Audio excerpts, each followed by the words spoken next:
mapapanood natin siya tuwing Sabado dito sa TV5. At ngayon, makakasama natin siya dito sa Celebrity 10 Bits. Showbiz news na bitin dahil walang intriga.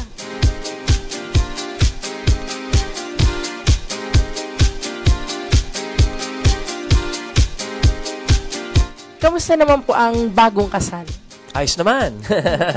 Na-practice niyo na po ba yung human rights niyo? Marami po bang adjustment na ginawa kayo after the wedding? Sa adjustment, siguro gaya ng normal na nagpapakasal. No? Yung we live under one roof now. Pero kung sasabihin mo yung difficulties, wala pa. Dahil masarap pa yung, yung estado ngayon, honeymoon stage. At pilit namin talagang pinatatagal pa. Ini-enjoy namin. Ako na naman tayo sa Talentadong Pinoy. Ngayon, number 1 yung Talentadong Pinoy sa prime time every Saturday. Ano pong masasabi niyo with I'm very proud of the Talentadong Pinoy team.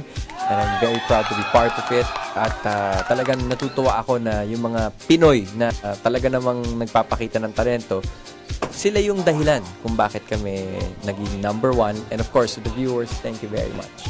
Sir, way back 2008, what made you say yes para mag-host ng Talentadong Pinoy? It was a no-brainer for me.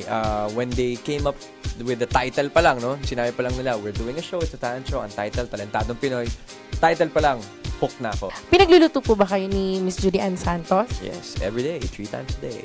Ano po yung favorite niya na niluluto niya for you? Sa ngayon, meron kasi siyang tinatawag na Angry Dobo. Nabuo yun, nasa Amerika kami, nag-aaway kami. Tapos, hanggang pagluto niya nun, na perfect niya, nabati na kami. Kaya yun ang tawag, Angry Dobo. Usually, kapag wala kayong taping, ano po yung pinagkakaabalahan nyo? Si Commander, tsaka si Johan, yung baby namin. I spend as much time with my family. Sir, speaking of Johan, sino po yung mas disciplinarian? Kayo po or si Miss Judy Ann Santos? Parang pareho lang naman. Kasi sa panahon ngayon, mas maganda yung balanse. Sir, election na next year, mag-endorse po ba kayo? The past elections, we supported Senator Kiko. Sa ngayon, wala pa kaming kinakausap.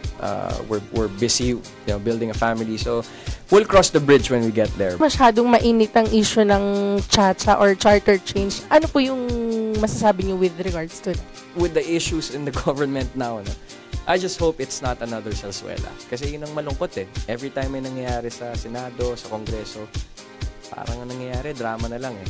Sana meron talagang kapupuntaan at hindi lamang puro grandstanding. Sir, last na, may balak mo ba kayong tumakbo in the future? Pwede ba maglakad na lang?